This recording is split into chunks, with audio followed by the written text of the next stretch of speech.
অর্ক শ্যামনারায়ণ বাবুর বড় ছেলে শিবনারায়ণ সান্যালের বড় ছেলে। পেশায় সফটওয়্যার ইঞ্জিনিয়ার, কর্মসূত্রে ব্যাঙ্গালোরে থাকে। এখনো বিয়ে থা করেনি। সদ্গুণ বলতে দাদু অর্থাৎ শ্যামাচরণ বাবুর মতোই উদারমনা, তবে বদগুণটি অত্যন্ত জঘন্য। অল্প বয়সী মেয়েদের প্রতি অতিরিক্ত মাত্রায় দুর্বল চরিত্রের হওয়ায় ইতিমধ্যে বহুবার থানার চৌহদ্দি পার করা হয়ে গেছে।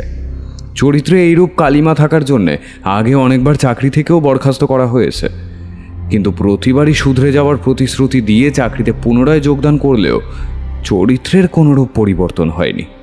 তাই এইবার ঊর্ধ্বতন কর্তৃপক্ষ বাধ্য হয়ে ওকে চাকরি থেকে বরাবরের মতো ছাঁটাই করে দিয়েছে। শুধু তাই নয়, ভবিষ্যতে যাতে কোনো কোম্পানিতে চাকরি না হয় তারও বন্দোবস্ত করে দিয়েছে।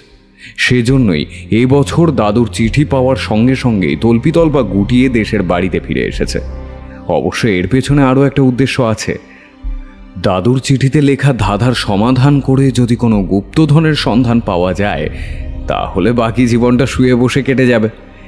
কিন্তু এ বাড়িতে আসা স্তক এত মানুষজনকে দেখে গুপ্তধনের বিষয়টা আদৌ সত্যি কিনা তাতে একটু হলেও ওর সন্দেহ হয়েছে। তাই এবার গুপ্তধন ছেড়ে পৈতৃক সম্পত্তিতে নজর পড়েছে। নিজের ভাগের অংশটা বেচে প্রাপ্ত টাকায় ব্যবসা করতে চায়। এই বিষয়ে দাদুর সঙ্গে বারদুয়ে কথাবার্তা বলে কোনো লাভ হয়নি দেখে শেষমেশ নিজের বাবাকে ডেকে পাঠিয়েছিল, যদি বাবা দাদুকে রাজি করাতে পারে সেই আশায়। আজকেই শিবনারায়ণ বাবু বাড়িতে এসেছেন, আর বাড়ি এসেই শ্যামনারায়ণ বাবুর সঙ্গে বাড়ি বিক্রির বিষয়ে আলোচনা করতে গিয়ে তর্কাতর্কি বাঁধিয়েছেন। কিন্তু হঠাৎ করে শ্যামনারায়ণ বাবু অসুস্থ হয়ে পড়ায় পুরো ব্যাপারটায় কীরকম যেন গোলমাল বেঁধে গেছে। কিছুক্ষণ পর টাক মাথা, মোটা গোঁফ, চোখে পড়ু চশমা, পরনে হাফ হাতা ফতুয়া আর পাজামা পরিহিত হৃষ্টপুষ্ট চেহারার একজন ব্যক্তি সদর দরজা দিয়ে ভিতরে ঢুকলেন। গলায় স্টেথোস্কোপ না থাকলে এই নিজে ডাক্তার সেটা প্রথম দর্শনে বোঝা বড়ই মুশকিল। হাতে ধরে থাকা চামড়ার ব্যাগটা অর্ককে ধরিয়ে দিয়ে নিজে দুলতে দুলতে সিঁড়ি দিয়ে ওপরে উঠে গেলেন। ওনার হাবভাব দেখে বোঝাই যাচ্ছে যে উনি এর আগেও বেশ কয়েকবার এ বাড়িতে এসেছেন। অনল আর বিক্রম ডাক্তারের পিছন পিছন ওপরে গিয়েছিল। ডাক্তারবাবু শ্যামনারায়ণ বাবুর ঘরে ঢুকে গম্ভীর স্বরে বললেন, এখানে এত লোক কেন? এখানে কোনো উৎসব হচ্ছে নাকি? বাড়ির একজন সদস্য ছাড়া বাকিরা বাইরে বেরিয়ে যান। ওনার এই গাম্ভীর্যপূর্ণ স্বর যে ওনার চেহারার সঙ্গে যথেষ্ট বেমানান সেটা এ বাড়ির সদস্যরা জানে বলেই মনে হলো, কারণ তারা বাদে বাকিরা যে বেশ অবাকই হয়েছে সেটা তাদের মুখের অভিব্যক্তি দেখেই বোঝা যাচ্ছে। মিনিট 10 পরীক্ষা নিরীক্ষার পর ডাক্তারবাবু বাইরে বেরিয়ে আগের মতোই গম্ভীর স্বরে বললেন, কতবার বলেছি ওনাকে বেশি উত্তেজিত করবেন না। বেশি উত্তেজনায় এই বয়সে ওনার পক্ষে যথেষ্ট বিপজ্জনক। আমি ওনাকে ঘুমের ইঞ্জেকশন দিয়েছি, এখন উনি কিছুক্ষণ ঘুমান। কয়েকটা ওষুধ লিখে দিয়েছি, ওগুলো নিয়ম করে খাওয়াবেন। আমি আবার 2-1 দিন পরে একবার এসে দেখে যাব। কোনো অসুবিধা হলে আমাকে খবর দেবেন। আজ আসি। শম্ভুবাবু অর্ককে ওষুধগুলো আনার জন্য টাকা আর প্রেসক্রিপশনটা দিয়ে দিলেন। অর্ক ডাক্তারবাবুকে এগিয়ে দিয়ে ওষুধ আনতে বেরিয়ে গেল। বাকিরা সবাই নিচে চলে এলো। শুধু হরিলাল কাকা শ্যামনারায়ণ বাবুর ঘরের বাইরে একটা চেয়ার নিয়ে বসে রইল। দুপুরের খাওয়া সবারই বাকি ছিল, কিন্তু এত কিছুর পর আর কারোরই খাওয়ার ইচ্ছে নেই। তাই সমস্ত খাবারই তুলে রেখে দেওয়া হলো। সবাই যে যার মতো নিজের ঘরে চলে গেল। বিক্রম নিজের ঘরে এসে বিছানায় বসে কিছু একটা চিন্তা করছিল। তখনই অনল এসে বলল, স্যার, আপনার সঙ্গে একটু গল্প করতে এলাম। বলো। আচ্ছা স্যার, আপনি কি কিছু চিন্তা করছেন? একটা বিষয় আমার কিছুতেই মাথায় ঢুকছে না। কোন বিষয় স্যার? বিক্রম ঘরের মধ্যে পাইচারি করতে করতে বলল, এত কিছুর মাঝে শিবনারায়ণবাবু কোথায় উধাও হয়ে গেলেন। আমরা যখন উপরে গেলাম তখন তো ওখানে হরিলাল কাকা, শম্ভুবাবু, ওনার স্ত্রী অরুণবাবু, ওনার স্ত্রী, এই কজনই ছিলেন। তাহলে শিবনারায়ণবাবু? অথচ আমি নিচে নামার আগে ওপরের ঘর থেকে দুজনের গলার স্বর পরিষ্কার শুনেছিলাম। আর শম্ভুবাবুই তো আমাকে বলেছিলেন ওনার দাদার কথা। তাহলে কি উনি ম্যাজিকের মতো ভ্যানিশ হয়ে গেলেন নাকি? কোনো ম্যাজিক নয়, নিশ্চয়ই অন্য কোনো রাস্তা আছে যেটা দিয়ে উনি চলে গেছেন। কিন্তু আসল প্রশ্নটা হচ্ছে অন্য জায়গায়। আসল প্রশ্ন? সেটা আবার কি স্যার? নিজের বাবাকে এরকম অবস্থায় ফেলে রেখে উনি কোথায় গেলেন, আর এখনো ফিরে এলেন না কেন? আপনি কি ওনাকে সন্দেহ করছেন? ওনার কাজকর্মই তো ওনাকে সন্দেহের তালিকায় রাখতে বাধ্য করছে।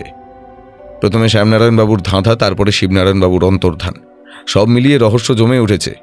আর সবথেকে আশ্চর্যের বিষয় হচ্ছে শ্যামনারায়ণবাবু ওই ধাঁধা প্রত্যেক সদস্যকেই লিখে পাঠিয়েছিলেন। হ্যাঁ, সেটা তো উনি চিঠিতে লিখেছিলেন। কেউ সমাধান করতে পারেনি, তাই উনি অরুণ বাবুকে পাঠিয়েছেন। বাহ, তোমার তো দেখছি দিন দিন বুদ্ধি বাড়ছে। কিন্তু শুধু ওটা বাড়লেই তো হবে না, তার সঙ্গে সঙ্গে ধৈর্যটাও বাড়াতে হবে। অনল ক্যাবলার মতো ফ্যাল করে তাকিয়ে বলল, মানে? তার মানে কোনো কথা পুরো না শুনে মন্তব্য করা ঠিক নয়। আগে ভালো করে শোনো আমি কি বলতে চাইছি, তারপর নিজের বুদ্ধির পরিচয়টা দাও। আমি জানি শ্যামনারায়ণবাবু চিঠিতে ঠিক কি কি লিখেছিলেন, কিন্তু খটকাটা অন্য জায়গায়। কি স্যার? চিঠি অনুযায়ী কেউ ধাঁধার উত্তর দিতে না পারায় উনি শেষমেশ অরুণবাবুকে ধাঁধা জিজ্ঞেস করেছেন। তার মানে উনি বাকিদের আগেই জিজ্ঞেস করে ফেলেছেন, আর সবাই উত্তর দিতে ব্যর্থ হয়েছে। কিন্তু শম্ভুবাবুর সঙ্গে কথা বলে জানলাম শ্যামনারায়ণবাবু ওনাকে এমন কোনো ধাঁধা কোশমিনকালেও কখনো জিজ্ঞেস করেননি। শুধু ওনাকে কেন, ওনার স্ত্রী ছেলে মেয়েদের কাউকে জিজ্ঞেস করেননি। তবে বাকিদেরটা উনি জানেন না। তাহলে উনি চিঠিতে ওরকম লিখলেন কেন? খটকা খটকা, অনেকগুলো খটকা, যার একটার সমাধান করতে পারলে বিষয়টা কিছুটা হলেও সহজ হতো। এখন শ্যামনারায়ণবাবু সুস্থ হলেই ব্যাপারটা জানা যাবে।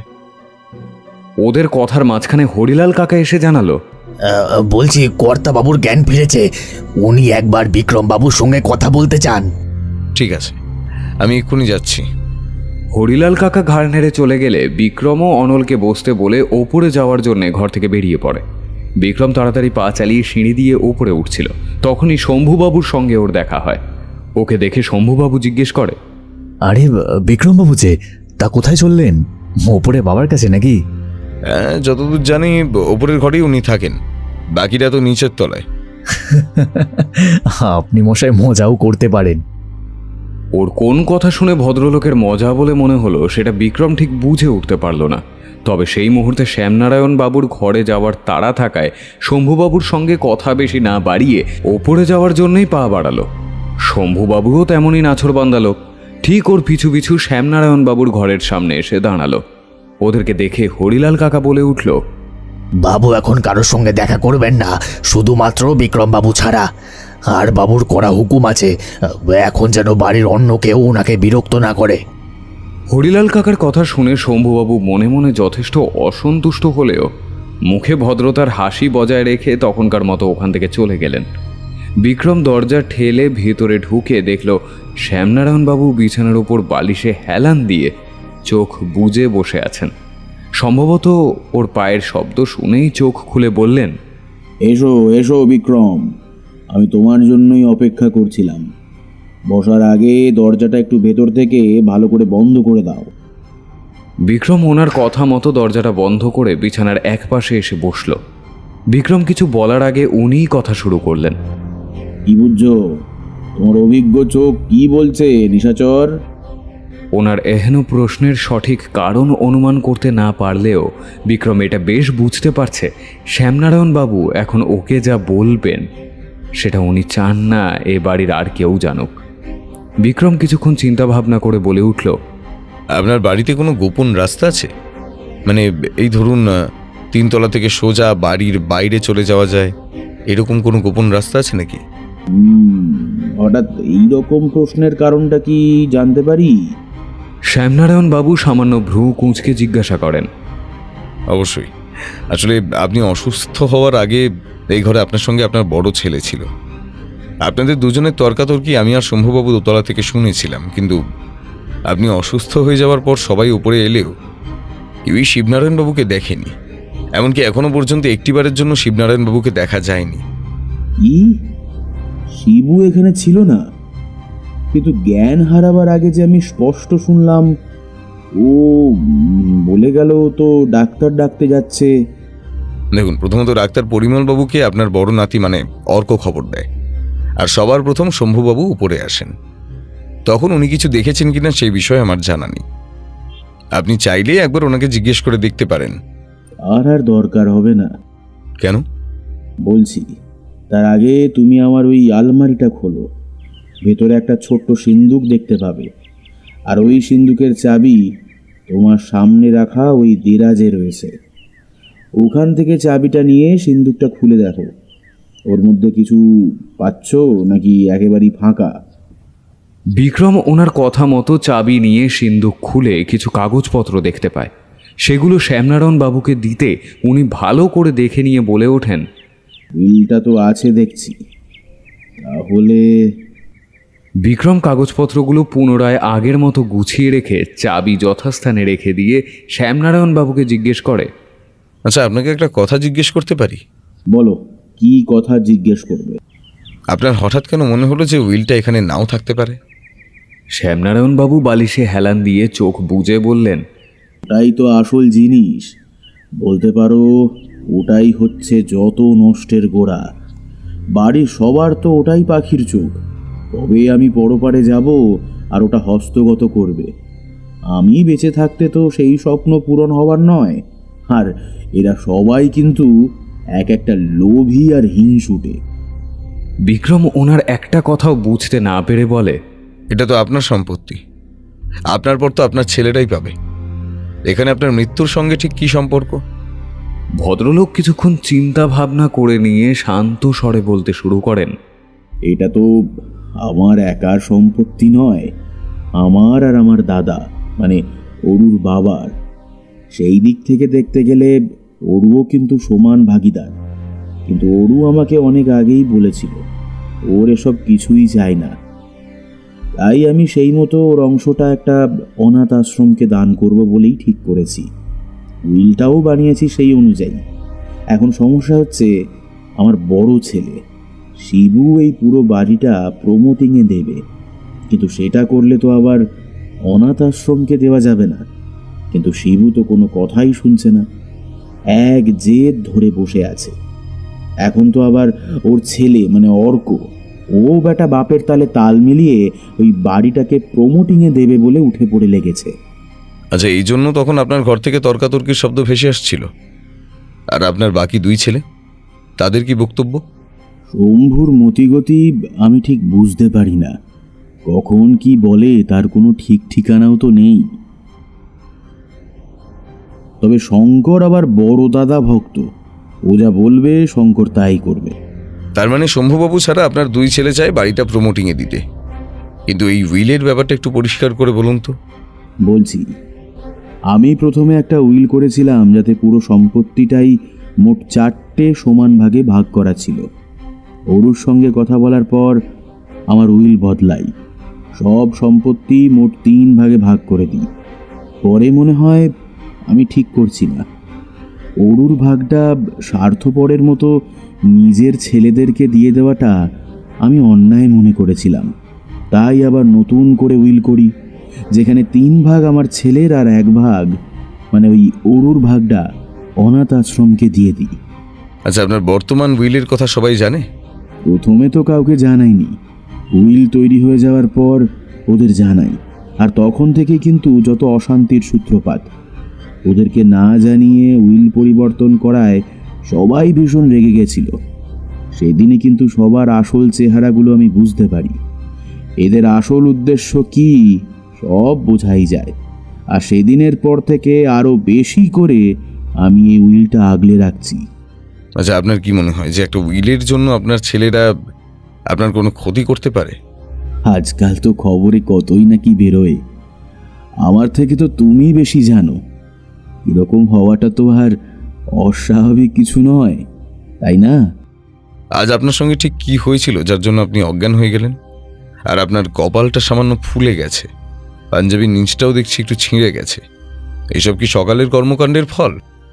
ভদ্রলোক একবার নিজের পাঞ্জাবির দিকে তাকিয়ে আবারও বিক্রমের দিকে তাকালো, তারপর বলল, হ্যাঁ, আসলে শিবু আমার কাছে ওই নতুন উইলটা চায়। আমি দিতে না চাওয়ায় চাবিটা জোর করে কেড়ে নেওয়ার সময় আমাদের মধ্যে সামান্য ধস্তাধস্তিও হয়। তখনই বোধহয় ছিঁড়ে গেছে, আর মাথাটা খাটে লেগে আমি জ্ঞান হারাই।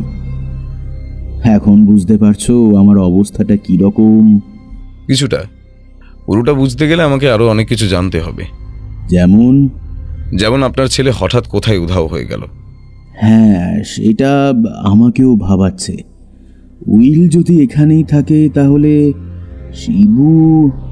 আচ্ছা, আপনি এখন বিশ্রাম নিন, আমি এখন আসি। পরে আপনার সঙ্গে আবার কথা হবে। আমি কিছু জানতে পারলে আপনাকে জানাবো। আচ্ছা ঠিক আছে, তবে আমার সঙ্গে যে তোমার কথা হয়েছে, মানে যা যা কথা হলো, সেটা কিন্তু তুমি আর কাউকে বলতে পারবে না, এমনকি ওরুকেও পর্যন্ত না। বিক্রম ঘাড় নেড়ে সম্মতি জানিয়ে ঘর থেকে বেরিয়ে যায়।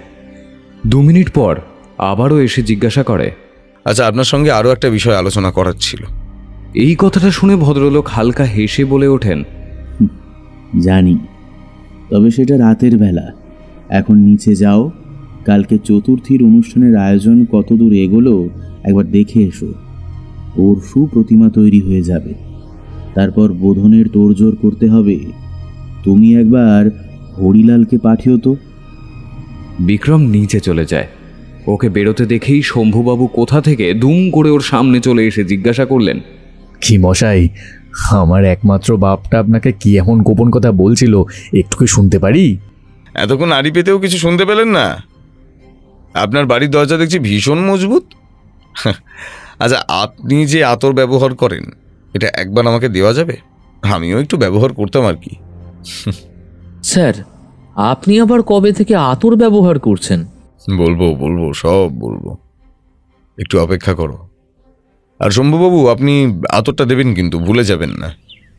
শম্ভুবাবু নিজের ঘরে চলে গেলে বিক্রম আর অনল ঠাকুর দালানের দিকে যায়। ওখানেই অর্ক, সঞ্জয়, রুক্মিণী, রিমলি, লীলা সবাই মিলে চতুর্থীর অনুষ্ঠানের শেষ পর্যায়ের প্রস্তুতি নিচ্ছে। মৃগাঙ্কবাবুও মা দুর্গার প্রতিমায় তুলির টান দিতে ব্যস্ত। চারিদিকে পুজো পুজো গন্ধ। আকাশ বাতাস সমস্ত প্রকৃতি জানান দিচ্ছে মায়ের বোধনের দিন আসতে আর বেশি বাকি নেই।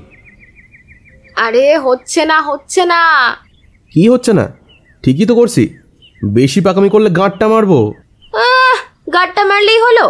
তোমরা দুজনে ভুলভাল করলে পুরো নাটকটাই গুবলেট হয়ে যাবে। তখন দর্শকরা আমাদের পচা ডিম আর টমেটো ছুঁড়ে মারবে, তখন বুঝবে আসল মজা। এই লীলা, তুই আবার কিন্তু বেশি বকছিস। আমি আর বর্দা ছাড়া তোর এই নাটককে করবে শুনি? রুকু আর রিমলি তো শুধু গান গাইবে আর বৃষ্টি নাচ করবে। আরে থাম তোরা, অনেক হয়েছে। এটা তোদের রিহার্সাল নাকি ছাতার মাথায় তাণ্ডব করছিস তোরা? একটা কাজ তোরা শান্তিতে করতে পারিস না। আর বৃষ্টি বা গেল কোথায়? ওকে তো দেখতে পাচ্ছি না। ও তো ভেতরে গেল আমাদের জন্য গরম গরম বেগুনি আর চা আনতে। তা তোদের মধ্যে এমন কি নিয়ে ঝামেলা লাগলো একটু বল দেখি আমাকে। এবারও সবার আগে লীলা বলে উঠল, দেখো না জ্যাঠাই, আমরা সবাই মিলে ঠিক করেছি চতুর্থীর দিন নাচ গান আবৃত্তির সঙ্গে একটা নাটক করব। সেই অনুযায়ী রুকুদি আর রিমলিদি গান করবে, বৃষ্টিদি নাচ করবে, আর আমি আবৃত্তি করব। এছাড়া নাটকে আমরা সবাই ছোট ছোট পার্ট করব, কিন্তু দাদারা মুখ্য চরিত্র করবে। আর ওরা তখন থেকে শুধু ভুলভাল পার্ট বলছে, আর ওদেরকে কিছু বললে আমাকে গাঁটটা মারবে বলছে। এ তো ভারী অন্যায় হয়েছে। তোরাই বা ভুলভাল পার্ট বলছিস কেন? আর ও তোদের সবার ছোট বলে ওকে এভাবে বা বলছিস কেন তোরা? দেখো না বাবা, আমি আর দাদা কখন থেকে চেষ্টা করে যাচ্ছি, আর প্রতিবারই বিজ্ঞের মতো ভাব করে বলছে হচ্ছে না। এটা শুনে কান্না রাখ হয় বলো তো? তাই বর্দা বলেছে গাঁটটা মারবে। শম্ভুবাবু কিছু একটা বলতে যাচ্ছিলেন, ঠিক তখনই ওখানে বৃষ্টি আর ওর মা গরম গরম বেগুনি, আলুর চপ আর মাটির ভাঁড়ে করে ধোয়া ওঠা চা নিয়ে হাজির হলো। তখনকার মতো সব ভুলে গিয়ে ওরা খাওয়ায় মন দিল। বিক্রম আর অনলও ওই দিকেই আসছিল। ওরাও বাকিদের সঙ্গে চা আর তেলে ভাজা খেতে শুরু করলো। শম্ভুবাবু চায়ে একটা চুমুক দিয়ে বলে উঠলেন, এই লীলা, বলছি তোর বাপ কবে আসবে রে? নাকি এই পুজোটাও মামলা মোকদ্দমা করে কাটিয়ে দেবে? না জ্যাঠাই, বাপি তো ষষ্ঠীর আগেই চলে আসবে। হ্যাঁ যাক বাবা, তাহলে সব ঠিক আছে। আচ্ছা শোন, আমি একটু ঘরে যাই বুঝলি। তোরা সব ভালো করে রিহার্সাল কর, আর কোনো গন্ডগোল করিস না কিন্তু। শম্ভুবাবু বাড়ির ভিতরে চলে গেলেন। ওনার স্ত্রীও চায়ের কাপগুলো নিয়ে ভিতরে চলে গেলেন। ওরা খাওয়া দাওয়া শেষ করে আবারও রিহার্সালে মন দিল। বিক্রম আর অনল ঠিক করলো একটু আশপাশটা ঘুরে আসবে, সেই মতো ওরা বেরিয়ে পড়ল। হাঁটতে হাঁটতে ওরা দুজনে নারায়ণ ভিলা ছাড়িয়ে বেশ অনেকটা দূরে চলে এসেছে। একটা চায়ের দোকানে কয়েকজন মানুষের জটলা দেখে ওরা সেখানে যায়।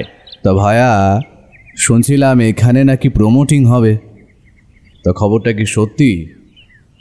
চায়ের দোকানে বসে থাকা একজন লোক চাওয়ালাকে উদ্দেশ্য করে প্রশ্নটা করল। উত্তরে চাওয়ালা বলে উঠল, হ্যাঁ গো নরেন্দা, খবরটা 16 আনা সত্যি। ওই যে পূব দিকের মস্ত বাড়িটা আছে না, ওটারই প্রমোটিং হবে, আর সেই সঙ্গে আশেপাশের কয়েকটা বাড়িও হবে শুনছিলাম।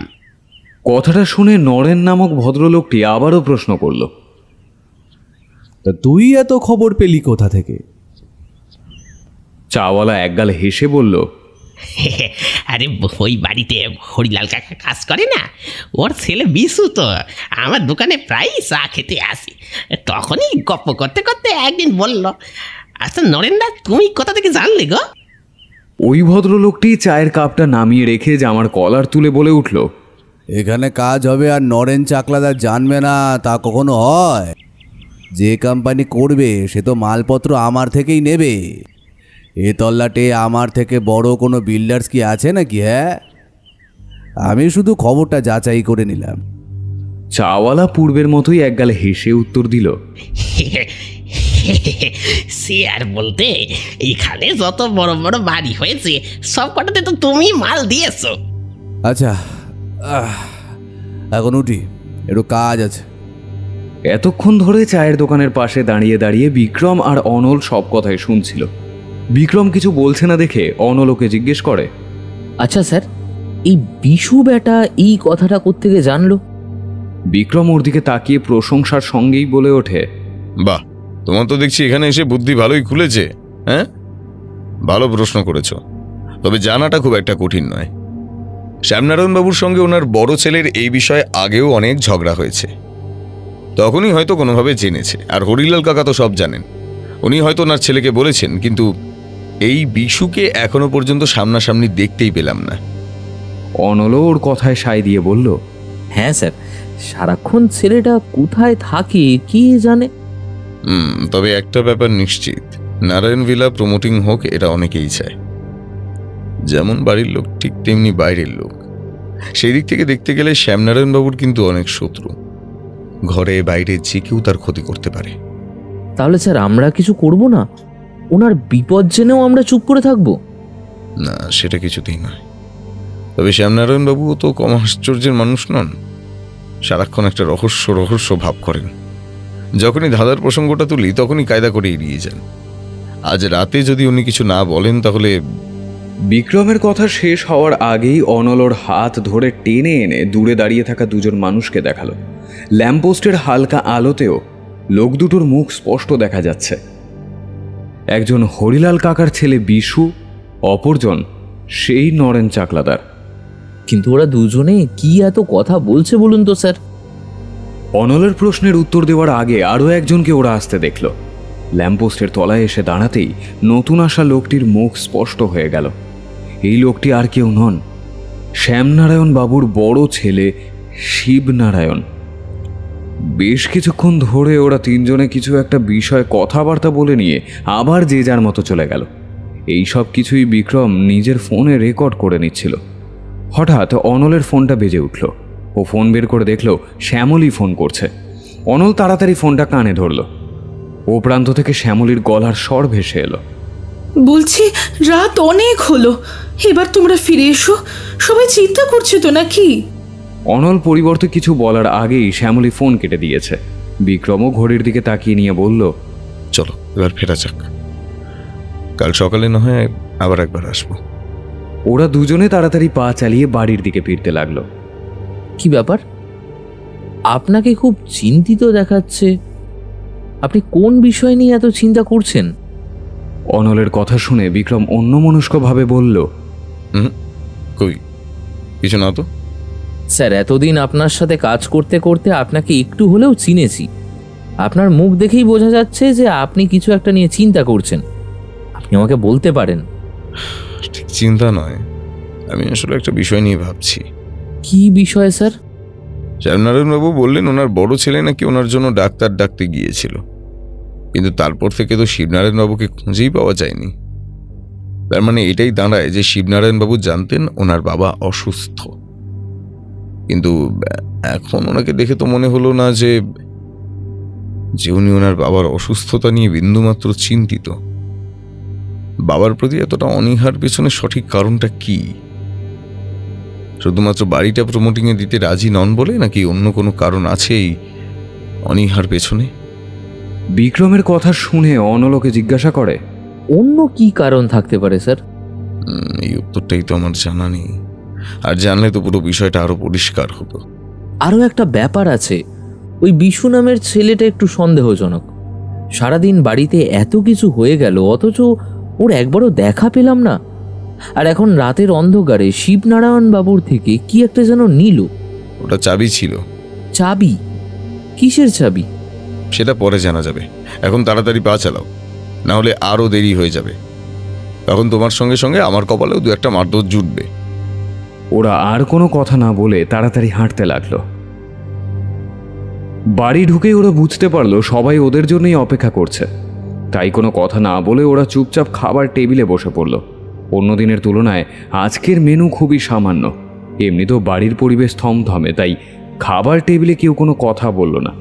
যে যার মতো খেয়ে নিজেদের ঘরে চলে গেল। শ্যামনারায়ণ বাবুও এখন আগের তুলনায় একটু ভালো আছেন। বিক্রম খাওয়া শেষ করে নিজের ঘরেই পায়চারি করছিল। হঠাৎ দরজায় টোকা পড়তে ও খেয়াল করল অরুণবাবু এসেছেন। ওনাকে ভিতরে আসতে বলে ও দরজাটা দিয়ে দিল। বিক্রম, তুমি কিছু বুঝতে পারছো? স্যার, এখনো পর্যন্ত আমি যা বুঝেছি তাতে এখানে দুটো ভিন্ন ঘটনা সমান্তরালভাবে ঘটে চলেছে। দুটো ঘটনা? কি কি?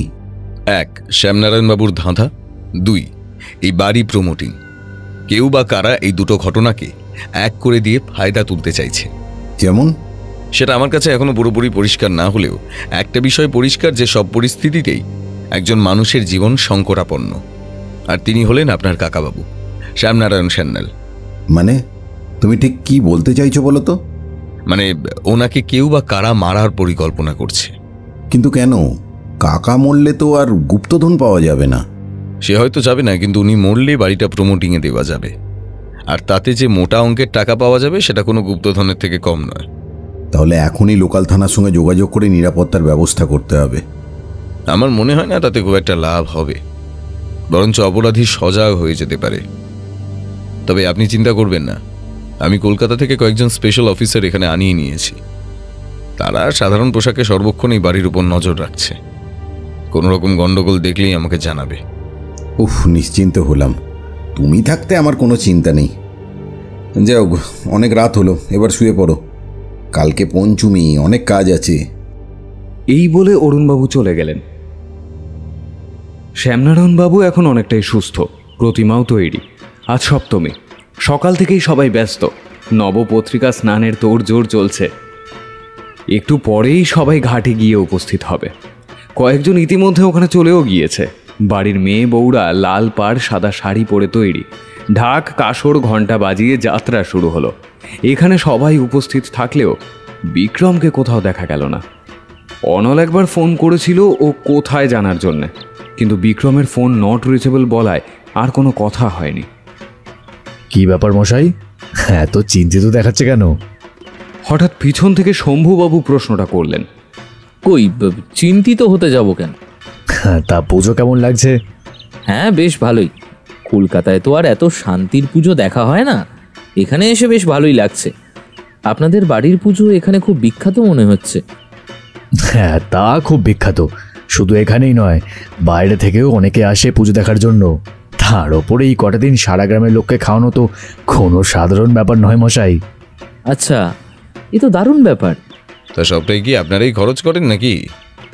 ওদের কথার মাঝখানে কখন যে বিক্রম এসে দাঁড়িয়েছে সেটা ওরা কেউই খেয়াল করেনি। বিক্রমের প্রশ্নটা শুনে শম্ভুবাবু বললেন, না না, সবটা কি আর এক হাতে পারবো? গ্রামের আরও অনেকে আছেন, তারাও তাদের সাধ্যমতো সাহায্য করেন। আর যারা অর্থ দিয়ে সাহায্য করতে পারেন না, তারা নিজেদের চাষে শাকসবজি দেন। এইভাবেই চলে যাচ্ছে। আচ্ছা, আমি বরং একটু ওই দিকটা যাই, বুঝলেন? হ্যাঁ, নিশ্চয়ই। শম্ভুবাবু চলে যেতেই বিক্রম অনলকে জিজ্ঞাসা করে, কিছু বুঝলে? কি ব্যাপারে? তুমি মাথা মোটাই রয়ে গেলে। দেখলে না ভদ্রলোক কেমন তড়িঘড়ি এখান থেকে কেটে পড়লেন? হ্যাঁ, উনি তো ওই দিকেই গেলেন, বোধহয় পুজোর কোনো কাজে সাহায্য করতে গেলেন আর কি। উনি পালালেন। যদি আরো কিছু জেরা করি তাই। জেরা? কিসের জেরা স্যার? উনি এতক্ষণ ধরে যা বললেন তার সবটা সত্যি নয়। মানে প্রতি বছর সারা গ্রামকে খাওয়ানো হয় না, 1 বছর অন্তত খাওয়ানো হয়, তাও শুধু দশমীর দিন। আসলে এখানকার মানুষেরও তো টাকা নেই যে এত কিছুর আয়োজন করবে। আর ওনাদেরও জমিদারি নেই যে নিজেরা সব কিছু আয়োজন করবে। পুজোর আয়োজন করতে গিয়েই হিমশিম খান, সেখানে পুরো গ্রামকে খাওয়াবেন। কিন্তু এইবারই ব্যতিক্রম, পুজোর 4 দিনই খাওয়ানো হবে। তাহলে উনি মিথ্যে কথা বললেন কেন? দুটো কারণ হতে পারে, হয় উনি এরকম ঢপ মারতে ভালোবাসেন বা এটা ওনার স্বভাব, আর নয়তো কোনো কিছু আড়াল করার জন্য আমাদের কাছে এই ঢপটা দিলেন। আমাদের কাছে কেন? আমার যতদূর মনে হয় লোকটা খুব শিয়ানা আর চালাক। হঠাৎ করে এবারে এত টাকা কোথা থেকে এলো এই প্রশ্ন যাতে না ওঠে, তাই ওরকম একটা গল্প দিয়ে গেল। তাহলে স্যার অত টাকা এলো কোথা থেকে? প্রমোটিং থেকে। মানে?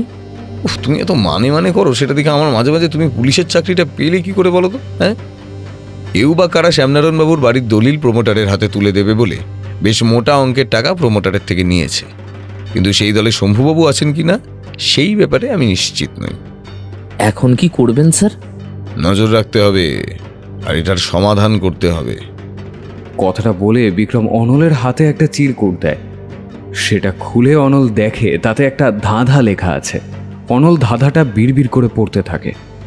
কার্বনের 4 হাত থাকে সর্বদা, তবে একটি হলো পালের গোদা। অতীতের ভুলে হলো ছাড়াছাড়ি, পাপের শাস্তি দিতে আসছে এ যুগের নারী। পড়া শেষ করে অনল ওটা বিক্রমকে ফেরত দিয়ে বলে, এটার মানে কি স্যার? বিক্রম একবার অনলকে দেখে নিয়ে বলে, তুমি ভাবো, ততক্ষণ আমি কয়েকটা কাজ ছেড়ে আছি, আর নিজের চোখ কান খোলা রাখবে। কোথায় কি হচ্ছে সবটা লক্ষ্য করবে। কিন্তু স্যার আপনি এই কাগজটা পেলেন কোত্থেকে? গত পরশু রাতে শ্যামনারায়ণবাবুর ঘরের সামনে থেকে। কথাটা বলে বিক্রম আবারও কোথাও একটা চলে যায়। ওদিকে নবপত্রিকা স্নানও হয়ে গেছে। সবাই এবার বাড়ির পথে রওনা হলো। ঢাকের আওয়াজ, উলুধ্বনি, শঙ্খধ্বনি সহযোগে সবাই জমিদার বাড়িতে উপস্থিত হলো। ঠাকুর মশাই নবপত্রিকাকে একটি কাঠের সিংহাসনে স্থাপন করে সেটি গণেশের ডান দিকে দাঁড় করিয়ে রাখলেন। এই সব হয়ে যাওয়ার পর লীলা প্রশ্ন করল, আচ্ছা, এই নবপত্রিকা আসলে কি? আমরা তো কলাবউ হিসেবেই জানি। ঠাকুরমশাই পুজোর জোগাড় করতে করতে বললেন, এই নবপত্রিকায় কলাবউ নামে পুজোর 4 দিন গণেশের পাশে অবস্থান করে। নবপত্রিকা বাংলার দুর্গা পূজার একটি বিশিষ্ট অঙ্গ। নবপত্রিকা শব্দটির আক্ষরিক অর্থ হল 9টি গাছের পাতা। তবে বাস্তবে নবপত্রিকা 9টি পাতা নয়, 9টি উদ্ভিদ। এগুলি হল কদলী বা রম্ভা মানে কলা, কচু, হরিদ্রা মানে হলুদ, জয়ন্তী, বিল্ব বা বেল, দারিম্ব বা দারিম, অশোক, মান ও ধান। একটি সপত্র কলা গাছের সঙ্গে অপর 8টি সমল সপত্র উদ্ভিদ একত্র করে একজোড়া বেল সহ শ্বেত অপরাজিতা লতা দিয়ে বেঁধে লাল পাড় সাদা শাড়ি জড়িয়ে ঘোমটা দেওয়া বধূর আকার দেওয়া হয়। তারপর তাতে সিঁদুর দিয়ে সপরিবার প্রতিমার ডান দিকে দাঁড় করিয়ে পুজো করা হয়। প্রচলিত ভাষায় নবপত্রিকার নাম হলো কলাবউ। আর তার সঙ্গে এটাও জেনে রাখো লীলা, যে নবপত্রিকার 9টি উদ্ভিদ আসলে দুর্গার 9টি বিশেষ রূপের প্রতীকরূপে কল্পিত। এই 9 দেবী হলেন রম্ভাধিষ্ঠানী ব্রহ্মাণী, কচ্ছাধিষ্ঠাত্রী কালিকা, হরিদ্রাধিষ্ঠাত্রী উমা, জয়ন্তাধিষ্ঠাত্রী কার্তিকী, বিল্লাধিষ্ঠাত্রী শিবা, দারিম্বাধিষ্ঠাত্রী রক্তদন্তিকা, অশোকাধিষ্ঠাত্রী শোকরহিতা, মানাধিষ্ঠাত্রী চামুণ্ডা ও ধনাধিষ্ঠাত্রী লক্ষ্মী। এই 9 দেবী একত্রে নবপত্রিকা বাসন্যই নবদুর্গায় নব মন্ত্রে পূজিত হন। বাহ বিক্রম, তোমার তো দেখছি বেশ সব বিষয়ে জ্ঞান আছে। এটা এমন কিছু নয় স্যার, আমরা কম বেশি সবাই জানি, শুধু মনে রাখি না। দুর্গাপুজো তো শুধু আমাদের কাছে উৎসব নয়, এটা তো একটা আবেগ। একদম ঠিক বলেছ। কথাটা শুনে সবাই ঘাড় ঘুরিয়ে দেখে শ্যামনারায়ণ বাবু লাঠি হাতে ধীরে ধীরে ঠাকুর দালানের দিকে আসছেন। এই কদিনে মানুষটা কেমন যেন বুড়িয়ে গেছেন। সেই প্রথম দিনের মতো প্রাণোচ্ছল লাগছে না। বোধহয় কিছু একটা নিয়ে দুশ্চিন্তায় আছেন। উনি এসে একটা চেয়ারে বসতে বসতে বললেন, শুধু কি তাই, গবেষকদের মতে নবপত্রিকার পুজো প্রকৃতপক্ষে শস্য দেবীর পুজো। এই জন্যই শস্য দেবীকে মা দুর্গার রূপ ভেবে আগে পুজো করতে হয়। আসলে এই সবই হলো পৌরাণিক দুর্গার সঙ্গে এই শস্য দেবীকে মিলিয়ে দেওয়ার একটা সচেতন চেষ্টা। এই শস্য মাতা পৃথিবীরই রূপভেদ। সুতরাং আমাদের জ্ঞাতে অজ্ঞাতে আমাদের দুর্গাপুজোর ভেতরেই কিন্তু এখনও সেই আদিমাতা পৃথিবীর পুজো অনেকখানি মিশে রয়েছে। ভদ্রলোক একটানা এতটা কথা বলে হাঁপিয়ে গেছেন। রিমলি পাশেই দাঁড়িয়েছিল, সঙ্গে সঙ্গে ওনাকে এক গ্লাস জল এগিয়ে দেয়। ভদ্রলোক জল খেয়ে একটু স্বস্তির নিঃশ্বাস নিয়ে মায়ের প্রতিমার দিকে 2 হাত তুলে প্রণাম করেন। ঠাকুরমশাইও জোরে জোরে মন্ত্র উচ্চারণ করে পুজো শুরু করেন। নমো আয়ুর্দেহি যশো দেহি ভাগ্যং ভগবতী দেহি মে পুত্রাং দেহি ধনং দেহি সর্বন্ন কামশ্চ দেহি মে হর পাপং হর ক্লেশং হর শোকং হর সুখং হর রোগং হর ক্ষোভং হর মারিং হর প্রিয়ে। এই বৃদ্ধ মানুষটাকে যত দেখছি তত অবাক হচ্ছি। পুষ্পবিল্ল পত্রাঞ্জলি। নিজের মধ্যে এত জ্ঞান লুকিয়ে রেখে কিরকম সাধারণ মানুষের মতো আচরণ করে। মহাঘোড়ায় যোগিনী কোটি পরিবৃত্তায় ভদ্রকালে ভগবত্তায়। অথচ এই মানুষটাই নাকি ইতিহাসের গবেষক ছিলেন। ভাবতেও অবাক লাগে। সংগ্রামে বিজয়ং দেহি ধনং দেহি সদা গৃহে ধর্মার্থ কাম সম্পত্তি দেহি দেবী। আজকালকার যুগে যেখানে মানুষ একটু কিছু জানলেই তার অহংকারের সীমা থাকে না, সচন্দন পুষ্পবিল্ল পত্রাঞ্জলি, সেখানে ইনি তো জ্ঞানের ভান্ডার। মহাঘোড়ায় যোগিনী কোটি পরিবৃত্তায় ভদ্রকাল্যই ভগবত্তায় দুর্গা। এই মানুষটাকে কে বা কারা মেরে ফেলতে চায় আর কেন? মঙ্গলে শিবে সর্বার্থ সাধিকে শরণ্যে ত্রম্বকে গৌরী নারায়ণী নমস্তুতে। স্যার, অনলের ডাকে বিক্রমের ভাবনায় ছেদ পড়ে। বিক্রমকে দেখে জিজ্ঞাসু দৃষ্টিতে ওর দিকে তাকিয়ে থাকায় বিক্রম বলে, হ্যাঁ বলো। আপনি ঠিক কি করতে চাইছেন আমায় বলবেন? তখন ওরকম গায়েব হয়ে গেলেন, এখন আবার কোথা থেকে উদয় হলেন, আমি তো কিছুই বুঝতে পারছি না। তুমি কি আমার কাছ থেকে কৈফিয়ত চাইছ? তুমি বোধহয় ভুলে গেছো আমি তোমার বস। সরি স্যার, মানে আমি ওইভাবে বলতে চাইনি। আরে এত সিরিয়াস হওয়ার মতো কিছু ঘটেনি, আমি মজা করছিলাম। আর তোমাকে তো বললাম একটা কাজে যাচ্ছি, ওই ধাঁধাটা বুঝতে পারলে? না স্যার। বিক্রম কিছু একটা বলতে যাচ্ছিল, এমন সময় মাইকে অর্ককে বলতে শোনা গেল, অঞ্জলি এখনই শুরু হবে, তারপর মায়ের ভোগ বিতরণ হবে, কেউ ভোগ গ্রহণ না করে যাবেন না। তখনকার মতো আলোচনা ওখানে বন্ধ রেখে ওরা সামনে এগিয়ে গেল। তখনকার মতো সমস্ত কাজ মিটিয়ে সবাই যে যার মতো নিজেদের ঘরে চলে গেল। ঢাকিরাও খেয়ে দিয়ে ঠাকুর দালানেই বিছানা পেতে শুয়ে পড়ল। সন্ধ্যায় আরতি হবে, সেসবের জন্যে আগে থেকে কিনে আনা প্রদীপ গুছিয়ে একপাশে রেখে দিলেন শম্ভুবাবু। বাড়ির বাকি সদস্যরা বিশ্রাম নিচ্ছে। বিক্রম ঠাকুর দালানে বসেছিল। ওকে একা একা বসে থাকতে দেখে অর্ক এসে বলল, কি গোয়েন্দাগিরি কেমন চলছে? মানে? আপনি এতটাও বোকা নন যে আমার কথার মানে বুঝতে পারবেন না। তবে যেটা করছেন সেটা না করাই ভালো। সাবধান করছেন নাকি হুমকি দিচ্ছেন? যেটা আপনার মনে হয়। আপনি আমাকে যাই বলুন, আমার কাজ তো আমি করবই। তা প্রমোটারের থেকে কত টাকা পেলেন? টাকা? কিসের টাকা? আর আমাকেই বা দেবে কেন? বারে এ বাড়ির দলিল চুরি করে প্রমোটারকে দেবেন আর তার জন্য টাকা পাবেন, এরকমই তো কথা হয়েছে। আপনি কিন্তু এবার বাড়াবাড়ি করছেন। বাড়াবাড়ির আপনি কি দেখেছেন মশাই? শ্যামনারায়ণ বাবুকে মেরে ফেলার চেষ্টা করার অপরাধে আপনাকে কোমরে দড়ি পরিয়ে যখন টানতে টানতে থানায় নিয়ে যাব, তখন আসল বাড়াবাড়িটা বুঝতে পারবেন। এই, আপনার কাছে কি প্রমাণ আছে যে আমি এসব করেছি? হ্যাঁ, আর আমি এসব করতে যাবই বা কেন? সবার উদ্দেশ্য তো একটাই, টাকা। আর এই মুহূর্তে আপনার যে অনেক টাকার প্রয়োজন সেটা আমি খুব ভালো করেই জানি। কি জানেন আপনি? অফিসে টাকার কারচুপি করতে গিয়ে ধরা পড়েছেন, সেটার জন্য আপনাকে পুলিশে দেওয়া হয়নি, কারণ আপনি সেই টাকা ফিরিয়ে দেবেন বলেছেন। আর ওই টাকা ফেরত দিতে গেলে এখন আপনার অনেক টাকার দরকার। আপনার বাবা আপনাকে সেই টাকা দেবে না, তাই আপনি চান এই বাড়িটা প্রমোটিংয়ে দিয়ে নিজের প্রাপ্য টাকাটা অফিসে দিয়ে ঝামেলা মেটাতে। হ্যাঁ, এটা সত্যি, কিন্তু তার মানে এটা কখনোই প্রমাণ হয় না যে আমি আমার দাদুকে খুন করার চেষ্টা করেছি। বিক্রম আবারও আগের মতোই মুচকি হেসে বলে, সব প্রমাণ সঠিক সময় দিয়ে দেব, এখন শুধু চুপচাপ পুজোটা উপভোগ করুন। বিক্রমের কথা শুনে অর্ক আর কোনো কথা না বলে ওখান থেকে চলে যায়। বিক্রম মনে মনে বলে, ওটা হাতে থাকলে আপনি এখানে থাকতেন না। তবে তার আগে একবার শ্যামনারায়ণ বাবুর সঙ্গে কথা বলতে হবে। যাই, ওপরে গিয়ে দেখি। আসতে পারি শ্যামনারায়ণ বাবু? কে? আমি বিক্রম। ও তুমি, এসো এসো। আচ্ছা, আপনি এখন কেমন আছেন? আগের থেকে ভালোই আছি, তবে জানি না আর কতদিন ভালো থাকবো। কেন, কিছু হয়েছে? ভদ্রলোক কথা বলতে বলতে অন্যমনস্ক হয়ে পড়েছিলেন। বিক্রমের প্রশ্নের চমকে উঠে বললেন, হ্যাঁ কিছু কিছু বললে? ও কোনো রকম ভনিতা না করে সরাসরি ওনাকে জিজ্ঞাসা করে, আপনার কি এখন আমার সঙ্গে কথা বলার সময় হবে? মানে আপনাকে কয়েকটা প্রশ্ন করার ছিল। কি বিষয়ে? আপনি যে ধাঁধাটা চিঠিতে লিখে পাঠিয়েছিলেন সেই বিষয়।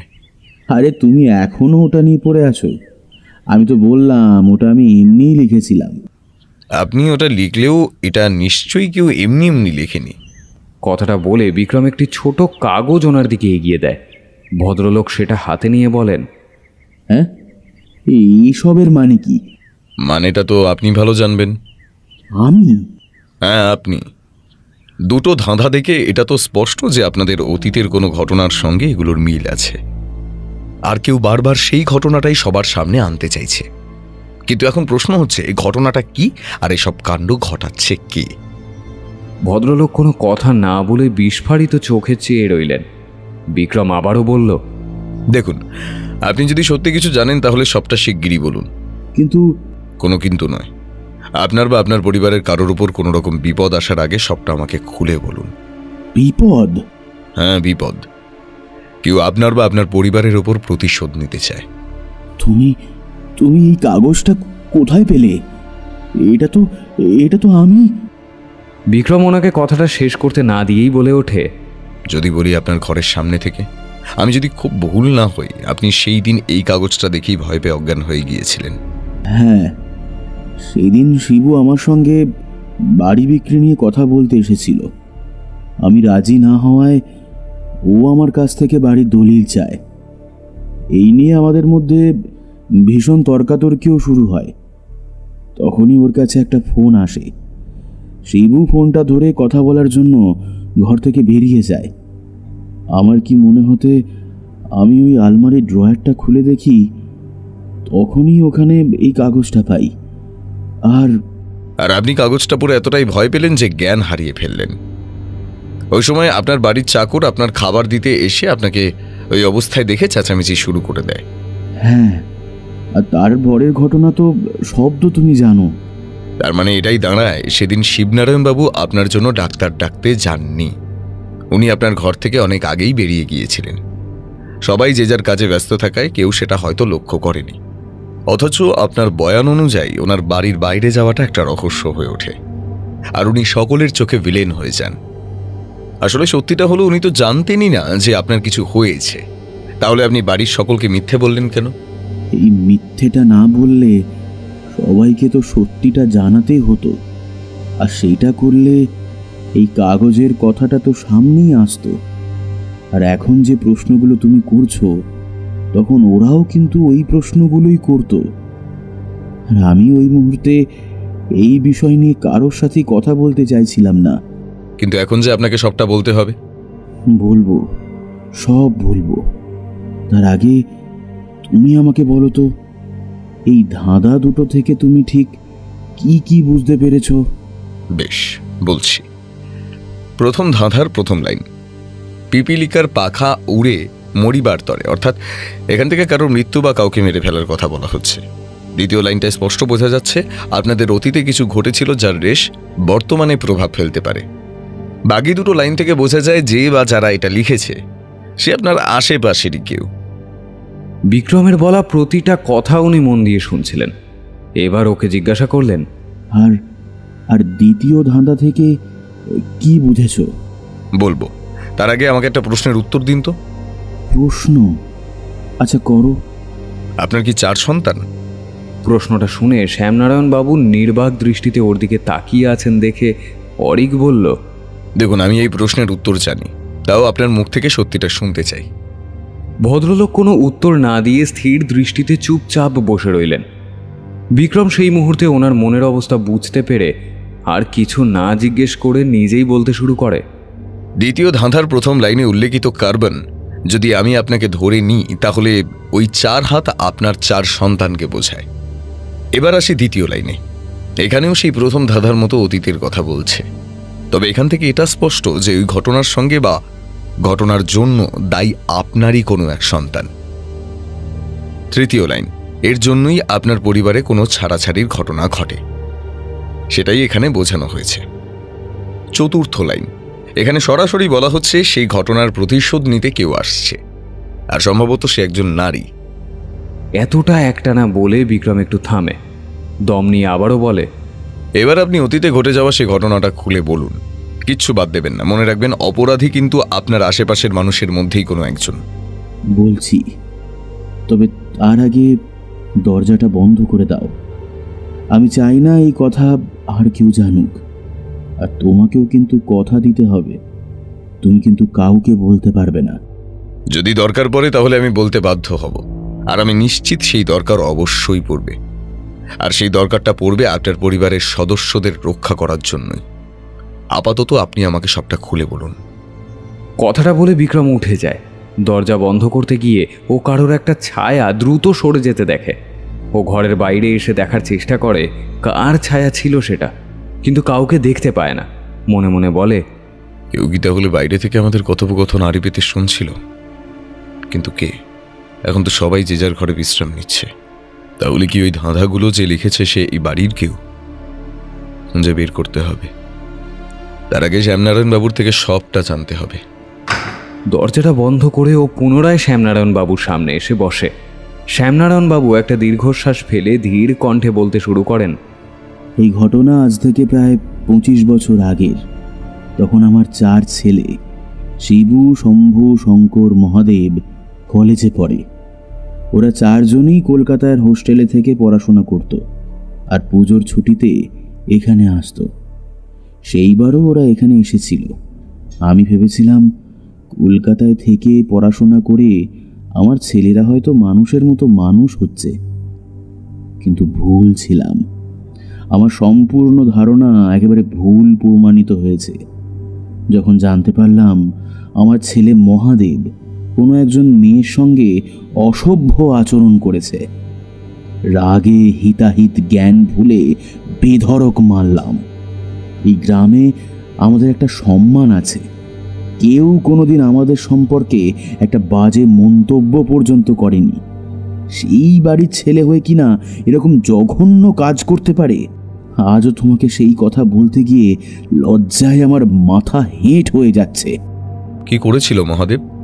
প্রতি বছর দুর্গাপুজোর সময় আমাদের গ্রামে মেলা বসতো, আশেপাশের গ্রামের মানুষও আসতো।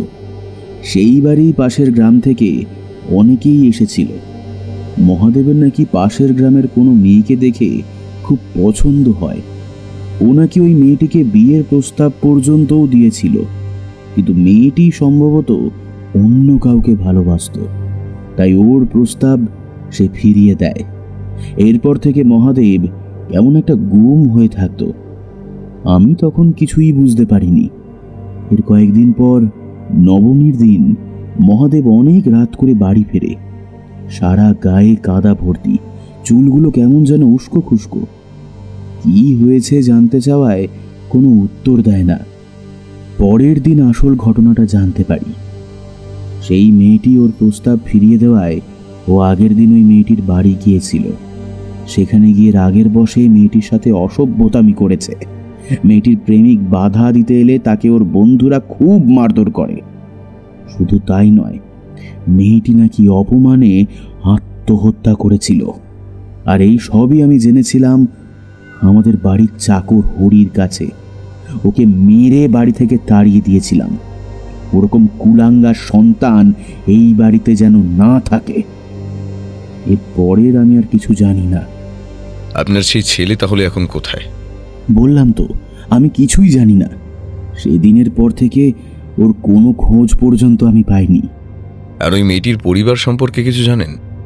না, আমি খোঁজ খবর নেওয়ার চেষ্টা করেছিলাম, কিন্তু কোনো খোঁজই পাইনি। ওরা গ্রাম ছেড়ে চলে গিয়েছিল। মেয়েটির প্রেমিক সম্পর্কে? না, তাকেও আর কোনোদিন ওই গ্রামে দেখাও যায়নি। আচ্ছা, আমি আসি, আপনি বিশ্রাম নিন। ভদ্রলোক একইভাবে মাথা নিচু করে বসে রইলেন। অরিক চুপচাপ ওনার ঘর থেকে বেরিয়ে নিচে এলো। ও নিচে এসে দেখে সবাই সন্ধ্যারতির জন্য তোড়জোড় করছে। এমন সময় লীলা আর রিমলি হাঁপাতে হাঁপাতে এসে বলে, রুক্মিণীকে কয়েকজন লোক জোর করে একটা গাড়িতে তুলে নিয়ে চলে গেছে। রিমলির কথাটা শুনে বাড়ির সবার মধ্যে একটা চাপা উত্তেজনা শুরু হলো। প্রদীপবাবু যেন আকাশ থেকে পড়লেন। এই গ্রামে তো তার কোনো শত্রু নেই, তাহলে কে তার মেয়েকে তুলে নিয়ে গেল? তিনি কিছুতেই ভেবে কুল কিনারা করতে পারছেন না। অপরদিকে ওনার স্ত্রীও মেয়ের চিন্তায় অস্থির হয়ে উঠেছেন। বাড়ির বাকি সদস্যরাও টেনশনে এদিক ওদিক পায়চারি করছেন। বিক্রমকে দেখে অরুণবাবু হন্তদন্ত হয়ে এসে বললেন, এই যে বিক্রম, শুনলে কাণ্ডটা? রুকুকে কারা যেন? বিক্রম ওনার কাঁধে হাত দিয়ে শান্ত স্বরে বলে ওঠে, স্যার, আমি সব শুনেছি, আপনি নিশ্চিন্তে থাকুন।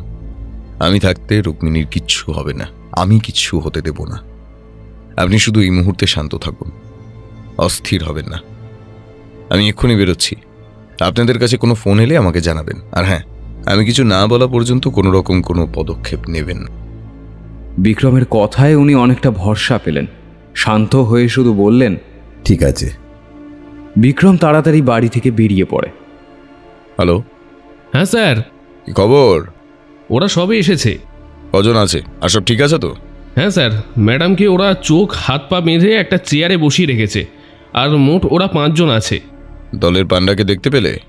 না স্যার, মনে হয় ফোনেই সব অর্ডার দিচ্ছে। এরা কারোর সঙ্গে ফোনে কথা বলছিল। ঠিক আছে, তৈরি থেকো। আর কোনো গড়বড় দেখলেই আমাকে জানাবে। Okay sir. ঘণ্টাখানেক পর বিক্রম এসে পৌঁছায় একটা পোড়ো বাড়ির সামনে। ওখানে আগে থেকেই কয়েকজন অফিসার বিক্রমের জন্য অপেক্ষা করছিল। ও এসেই জিজ্ঞেস করে, সবাই তৈরি তো? হ্যাঁ স্যার, তৈরি। ভেতরে এখন কজন আছে? 3 জন। 2 জন কিছুক্ষণ আগেই বেরিয়েছে। আচ্ছা, ওই দুটোকে আগে ধরো, তারপরে দেখছি। Okay sir. বিক্রমের কথা মতো 2 জন অফিসার গিয়ে ওই দুটো লোককে ধরে নিয়ে আসে। ওদের মধ্যে একজন চিবিয়ে চিবিয়ে বলে, অফিসার, জানিস না আমরা কার লোক? আমাদের ছেড়ে দে, না হলে। লোকটি কথা শেষ করার আগে বিক্রম সজোরে একটা থাপ্পড় মেরে বলে, তোরা জানিস না আমি কি জিনিস? বেশি কথা বললে হাড়গোড় ভেঙে এখানেই পুঁতে দিয়ে যাব, কেউ খুঁজেও পাবে না। একজন অফিসার আর 2 জন কনস্টেবলকে নির্দেশ দেয়, ওদেরকে নিয়ে যাও। বালের গোদার খোঁজ না দেওয়া পর্যন্ত খাতির করতে হবে। ওরা চলে গেলে বিক্রম আবারও সেই বাড়িটার সামনে ফিরে আসে। একজন অফিসারকে বলে, দরজায় একটা টোকা দিয়ে দেখো তো। একজন অফিসার দরজায় টোকা দেওয়ায় ভেতর থেকে জবাব আসে, কিরে, আওয়াজ করছিস কেন? দরজা খোলা আছে তো? দরজা ঠেলে বিক্রম আর 3 জন অফিসার ভেতরে ঢুকতেই ওরা থতমত খেয়ে যায়। তারপরেই একজন ওদের দিকে লাঠি হাতে তেড়ে এলে বিক্রম এক হাত দিয়ে আটকে দিয়ে অপর হাতে একটা ঘুষি মেরে মাটিতে ফেলে দেয়। অপর 2 জন তেড়ে এলে ওদেরকেও মেরে ধরাশায়ী করে। তারপর রুক্মিণীর বাঁধন খুলে ওকে মুক্ত করে। ততক্ষণে লোকাল থানার পুলিশও হাজির হয়েছে। লোক 3টিকে ওদের হাতে তুলে দিয়ে বিক্রম রুক্মিণীকে নিয়ে সনাতন বাবুর সঙ্গে ওনার বাড়িতে আসে। ওনাকে আগে থেকে সবটাই জানানো ছিল, তাই উনি ওনার বাড়িতে রুক্মিণীর থাকার সমস্ত বন্দোবস্ত করে রেখেছিলেন। এখানে এসে একটু বিশ্রাম নিয়ে রুক্মিণী কিছুটা ধাতস্থ হয়েছে। এরপর বিক্রমকে জিজ্ঞেস করে, এসবের মানে কি? আমাকে এখানে কেন নিয়ে এলে? এখনই সবটা খোলসা করে বলতে পারছি না, তবে এটুকু জেনে রাখো, যা করছি সব তোমার এবং তোমার পরিবারের ভালোর জন্যই করছি। এখনই কারোর সঙ্গে যোগাযোগ করো না। নবমীর দিন আমি তোমাকে বাড়ি নিয়ে যাব, তখনই সবটা জানতে পারবে। এখন বিশ্রাম নাও। আর কথা না বাড়িয়ে বিক্রম ওখান থেকে সোজা চলে আসে লোকাল থানায়। কি হলো, কিছু বললো? না স্যার, মনে হয় আপনাকেই এবার দেখতে হবে ব্যাপারটা। বলছো? এখানে আসা থেকে শুধু খাচ্ছি আর ঘুরছি, এদেরকে নিয়েই না হয় কাজ শুরু করি। কথাটা বলে বিক্রম লকআপের ভেতরে ঢোকে। সব পাবেন না, বলছি সব বলে দিচ্ছি স্যার, সব বলে দিচ্ছি। এবার বোঝা গেল তো আমি কি জিনিস? নে চটপট বলতো, তোদের বস কোথায় আছে? ওদের থেকে জেনে নিয়ে বিক্রম কয়েকটা কনস্টেবলকে নিয়ে ভোর হতেই বেরিয়ে পড়ে। পালানোর চেষ্টা করেও শেষমেশ পুলিশের কাছে ধরা পড়ে প্রমোটার নরেন চাকলাদার। ওনাকে থানায় পৌঁছে বিক্রম গাড়ি নিয়ে কোথায় যেন চলে যায়। অন্যদিকে নারায়ণ ভিলায় ঘটে যায় আরও এক বিপত্তি। বাড়ির পরিবেশ একেবারে থমথমে। রাত পেরিয়ে সকাল হয়ে গেল, অথচ বাড়ির মেয়ের কোনো খবর না পেয়ে সবাই অসহায়ের মতো ঠাকুর দালানেই বসে আছে। দুশ্চিন্তায় সারা রাত কেউ চোখের পাতা এক করতে পারেনি। একমাত্র অরুণবাবু নির্বিকার বদনে বসে আছেন। উনি না পারছেন সত্যিটা কাউকে বলতে, আর না পারছেন স্বস্তিতে থাকতে। মনে মনে বললেন, আমার হয়েছে যত জ্বালা। ওদিকে বিক্রম বারণ করলো এখনই কাউকে কিছু না বলতে, আর এদিকে গিন্নি মেয়ের চিন্তায় বিছানা নিয়েছে। আর আমি সেটা দেখে কিছুই করতেও পারছি না। এই পরিস্থিতি থেকে যে কবে মুক্তি পাবো। ওনাকে নিজের মনে বিড়বিড় করতে দেখে শম্ভুবাবু পাশে এসে বসেন। কাঁধে হাত দিয়ে সান্ত্বনার স্বরে বলেন, দাদা তুমি একদম চিন্তা করো না, সব ঠিক হয়ে যাবে। রুকুকে ঠিক খুঁজে পাওয়া যাবে। তুমি এভাবে ভেঙে পড়লে বৌদির কি হবে বলো তো? উল্টে তোমাকে এখন আরো বেশি শক্ত থাকতে হবে। কেন? কাকার সেই গোয়েন্দা পুলিশ কোথায় গেল? হ্যাঁ, দরকারের সময় তো তার টিকিটাও দেখা যায় না। নির্ঘাত লজ্জায় কোথাও মুখ লুকিয়ে আছে। তুই একটু থাম তর্ক। এখন এসব কথা বলার সময় নয়। যা ঠাকুর মশাইকে জিজ্ঞেস কর পুজোর জন্য কিছু লাগবে কিনা। পুজোটাও তো করতে হবে। হ্যাঁ সেটাই তো, আমি কিছু বলতে গেলেই আমাকে চুপ করিয়ে দাও বলে রাগে গজগজ করতে করতে অর্ক ওখান থেকে চলে যায়। অনলও মনে মনে ভাবতে থাকে, সত্যিই তো, বিক্রম স্যারকে তো কাল থেকে একবারও দেখিনি। উনি কি জানেন না যে এখানে কি ঘটেছে? নাকি উনি রুক্মিণী ম্যাডামকে উদ্ধার করতেই গিয়েছেন? একবার স্যারকে ফোন করব। না না থাক, স্যার যদি আবার রেগে যান। আর একটু অপেক্ষা করি, তারপর না হয় ফোন করা যাবে। ওদিকে অষ্টমী পুজোর তোড়জোড় শুরু করেছেন ঠাকুরমশাই। আশেপাশের মেয়ে বউয়েরা হাতে হাতে কাজ এগিয়ে দিচ্ছে। কারোরই মন মেজাজ ভালো নেই। সব কিছুই নিয়ম রক্ষার মতো করে করতে বলেছেন শ্যামনারায়ণ বাবু। ওনার শরীরটাও কাল রাত থেকে খারাপ। নাতনির চিন্তায় বয়স্ক মানুষটি ঠিকমতো খাওয়া দাওয়াও করেননি। অনেক জোড়াজুড়ি করে প্রদীপবাবু সামান্য খাবার ওনাকে খাওয়াতে পেরেছিলেন। আজ সকাল থেকে নিচেও নামেননি। এদিকে ঠাকুরমশাই অঞ্জলি দেওয়ার জন্য ডাকছেন। সবাই ঠাকুরের সামনে বসেছে ঠিকই, তবে সেই উন্মাদনা কারোর মধ্যে লক্ষ্য করা গেল না। ঠাকুরমশাই প্রথমে অষ্টমী পুজোর মন্ত্রপাঠ শুরু করলেন। নমঃ মহিষগ্নি মহামায় চামুণ্ডে মুন্ড মালিনী আয়ুরারোগ্য বিজয়ং দেহি দেবী নমস্তুতে। নম সৃষ্টিস্থিতি বিনাশানাং শক্তিভূতে সনাতনী গুণাশ্রয়ে গুণাময়ে নারায়ণী নমস্তুতে। নম শরণাগত দীনাথ পরিত্রাণায় পরায়ণে সর্বস্বাতি হরে দেবী নারায়ণী নমস্তুতে। নারায়ণী নমস্তুতে। এসো সচন্দন পুষ্প বিল্ল পত্রাঞ্জলি নম দক্ষ যজ্ঞ বিনাশিন্যে মহাঘোরায় যোগিনী কোটি পরিবৃত্তায় ভদ্রকাল্যই ভগবত্তায় দুর্গায় নম। জয়ন্তী মঙ্গলা কালী ভদ্রকালী কপালিনী দুর্গা শিবা ক্ষমা ধাত্রী সাহা স্বধা নমস্তুতে। এরপরে একে একে সবাই অঞ্জলি দেওয়ার জন্য এলো। পুষ্পাঞ্জলি দেওয়া হয়ে গেলে নন্দিনী দেবী উপরে নিজের ঘরে চলে আসেন। অরুণবাবুকে একা পেয়ে অনল জিজ্ঞেস করে, স্যার? এখনই কিছু জিজ্ঞাসা করো না অনল, আমার ভালো লাগছে না। অনল অরুণবাবুর মনের অবস্থা বুঝতে পেরে চুপ করে যায়। শম্ভুবাবু ওনাকে উদ্দেশ্য করে বলেন, আচ্ছা দাদা, বলছি তুমি তো জানো আমাদের পরিবারে অষ্টমীর দিন সন্ধি পুজোয় মা দুর্গাকে সোনার অলংকার দিয়ে সাজানো হয়। বাবা প্রতিবার নিজের দাড়ি থেকেই সবটা করান, কিন্তু এইবার বাবা চাইছেন যে তুমি সবটা করো। গয়না বাবার সিন্ধুকেই আছে, আমি গিয়ে নিয়ে আসছি। আবার আমি কেন? তুই বা শিবু যে কেউ একজন করলেই তো হতো নাকি? দেখো, এটা সম্পূর্ণই বাবার ইচ্ছে, এই বিষয়ে আমি কিছু জানি না। আচ্ছা ঠিক আছে। শম্ভুবাবু উপরে চলে যান, কিন্তু মিনিট 10 পরেই ওনার চিৎকার শুনে সবাই শ্যামনারায়ণ বাবুর ঘরের সামনে উপস্থিত হয়। অরুণবাবু জিজ্ঞেস করেন, কি হলো, এমন চিৎকার করলি কেন? দাদা দাদা গয়নাগুলো বাবার সিন্ধুকে নেই। কি বলছিস? ভালো করে দেখ, কোথায় যাবে? আমি ভালো করে তন্ন তন্ন করে দেখেছি, কোথাও কিচ্ছু নেই। আর শুধু তাই নয়, বাবা এখানে বাড়ির দলিলটাও রেখেছিল, সেটাও নেই এখানে। আমি কিছুই বুঝতে পারছি না, এসব যে কি হচ্ছে। প্রথমে রুকু দিদি ভাইকে কারা যে তুলে নিয়ে গেল, আর এখন আমরাও কোনো খবর পেলাম না। আবার মা দুর্গার গয়না গায়েব হয়ে গেল। হে ভগবান, আমায় কি কি দেখতে হবে। শ্যামনারায়ণ বাবু কান্নায় ভেঙে পড়লেন।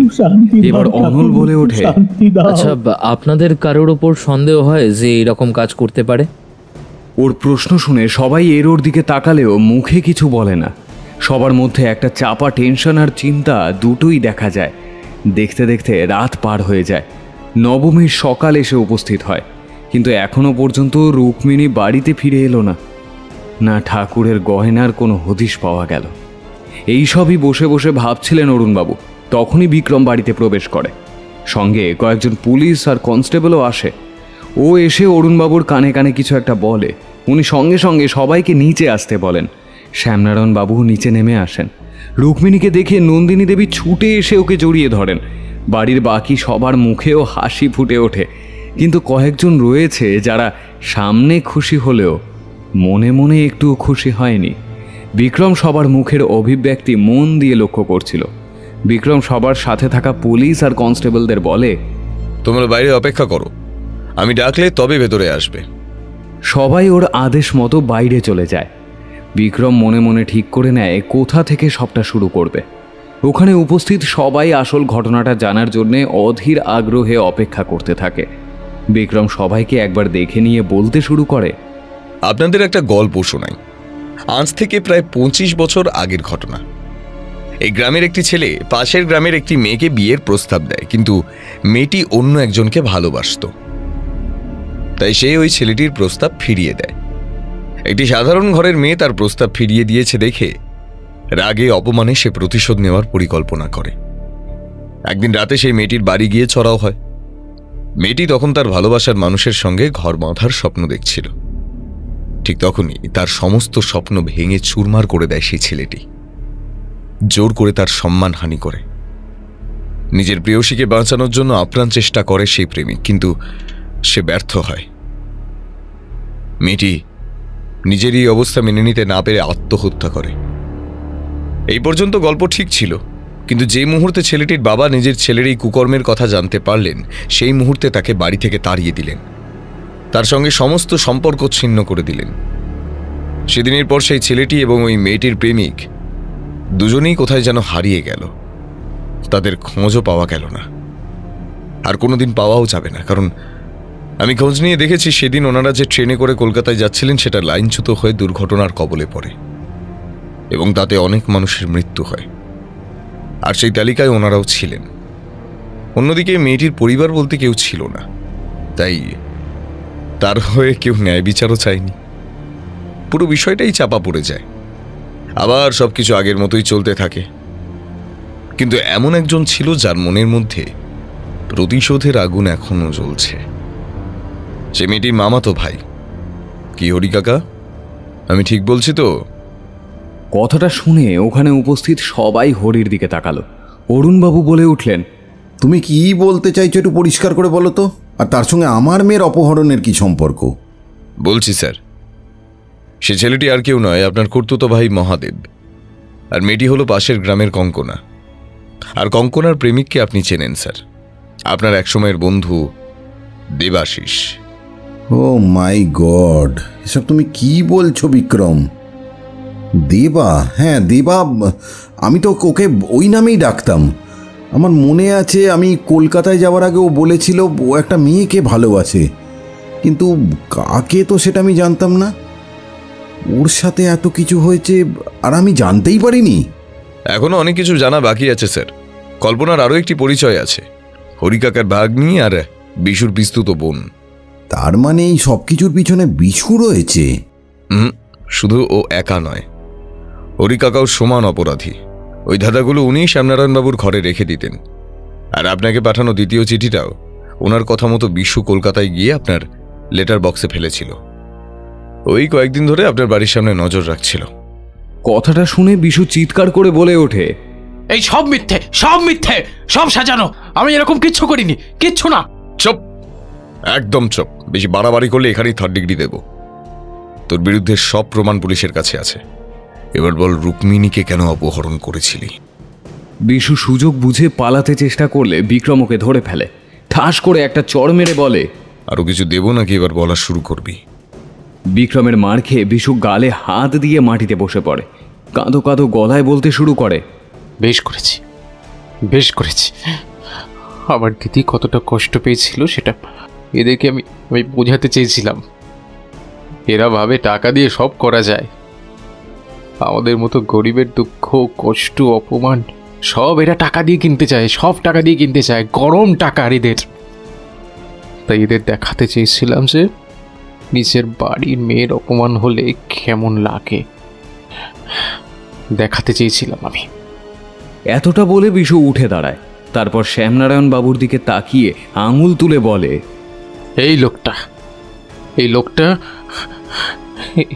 এই লোকটার কাছে সেদিন আপনার ন্যায় বিচার চাইতে এসেছিলাম। ওনার ছেলের উপযুক্ত শাস্তির দাবি জানিয়েছিলাম, কিন্তু লোকটা কি করলো? আমার বাবাকে নিজের বাড়িতে চাকর হিসেবে রেখে দিল আর আমাকে পড়াশোনা শেখানোর দায়িত্ব নিয়ে নিল। ব্যাস, সব দোষ সেখানেই মিটে গেল, সব মাপ।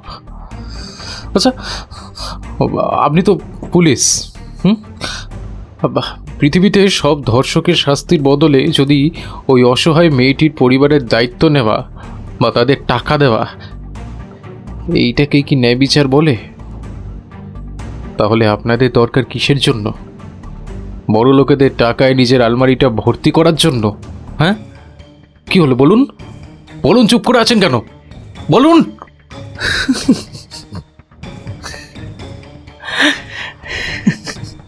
আপনার কাছে কোনো উত্তর নেই, দেখেছেন তো? শুধু আপনার কাছে কেন, এখানে উপস্থিত কারোর কাছেই কোনো উত্তর নেই। আমাকে শাস্তি দেবেন তো? দিন দিন দিন দিন, শাস্তি দিন। আপনাদের আইন শুধু আমাকে শাস্তি দিতে পারে, কিন্তু এই সত্যিটাকে মিথ্যে করতে পারবে না। দিন শাস্তি। এতক্ষণে অরুণবাবু বলে উঠলেন, না বিশু, তোমাকে কোনো শাস্তি আমরা দেব না। তুমি কোনো অপরাধও করনি, আর আমার মেয়েরও কোনো ক্ষতি করনি। এছাড়া যার শাস্তি তুমি চেয়েছো সেও আর এই দুনিয়ায় নেই। তাই সব কিছু ভুলে এখন নতুন করে জীবন শুরু করো। চোখের জল মুছে বিশু হরি কাকার হাত ধরে একপাশে দাঁড়িয়ে থাকে।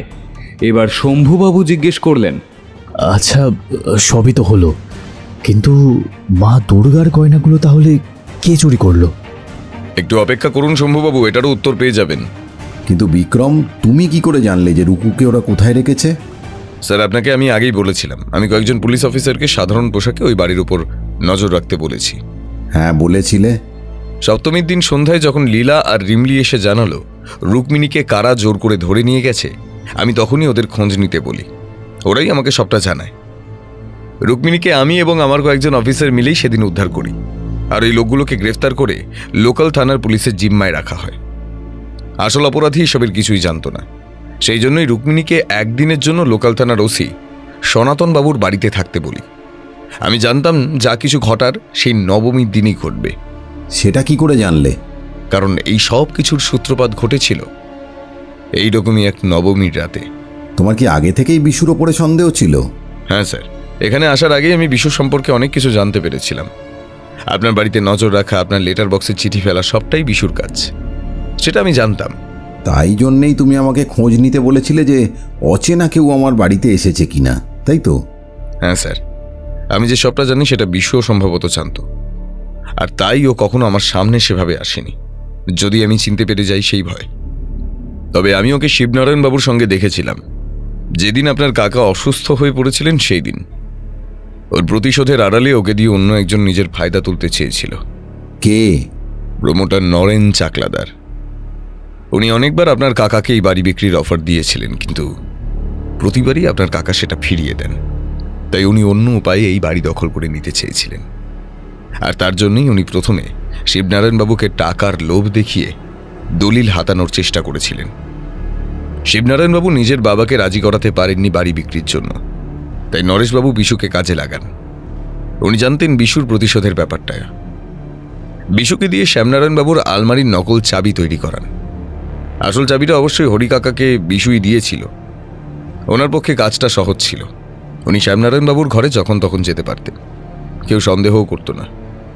নকল চাবি প্রমোটারের হাতে এসে গেলেও দলিলটা কিছুতেই হস্তগত করতে পারছিলেন না।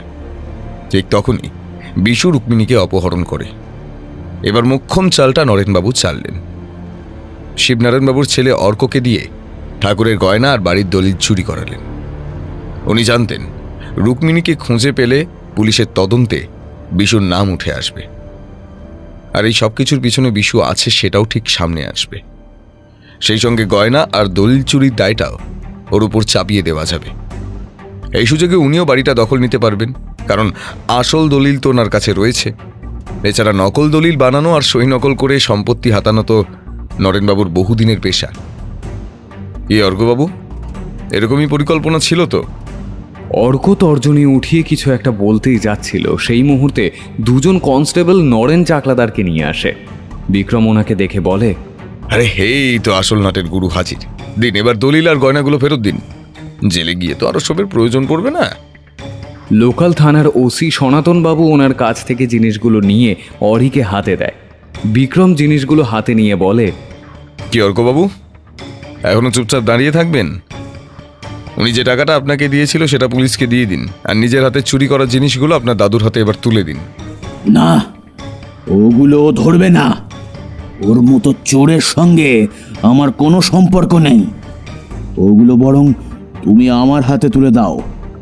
ওনার কথা মতো বিক্রম ওগুলো ওনাকে দিয়ে দেয়। ওগুলো হাতে নিয়ে শ্যামনারায়ণ বাবু ওকে জিজ্ঞাসা করে, তুমি যে বলেছিলে এসবের পেছনে কোনো মেয়ে থাকতে পারে, তাহলে?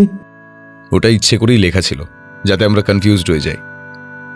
আমরা হয়েও ছিলাম, তাতে কোনো সন্দেহ নেই, কিন্তু শেষমেশ সত্যের জয় হবেই। হ্যাঁ, সেটা অবশ্য ঠিক বলেছ। পুলিশ নরেন চাকলাদারকে নিয়ে চলে যায়।